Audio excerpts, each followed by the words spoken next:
পশ্চিম বঙ্গোপসাগরে ঘনীভূত ঘূর্ণাবর্তের আজ 27শে মে পরিণত হওয়ার কথা নিম্নচাপে, যার ফলে প্রচুর জলীয় বাষ্প ঢুকবে বাংলায়। এর প্রভাবে সপ্তাহ জুড়ে ঝড় বৃষ্টির সতর্কতা দিচ্ছে আলিপুর আবহাওয়া দপ্তর।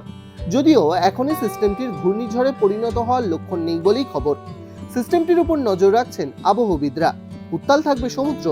বাংলা ও উড়িষ্যার মৎস্যজীবীদের সমুদ্রে না যাওয়ার আবেদন করা হয়েছে। অন্যদিকে প্রাক বর্ষার বৃষ্টি ছাপিয়ে গেল বর্ষার বৃষ্টির পরিমাণকে।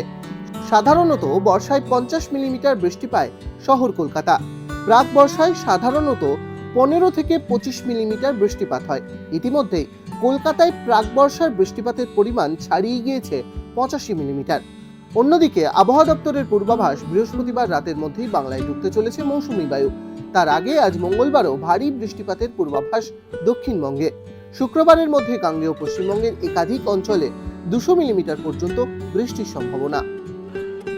ডাউনলোড করুন এই সময় অ্যাপ iOS ও অ্যান্ড্রয়েডের জন্য।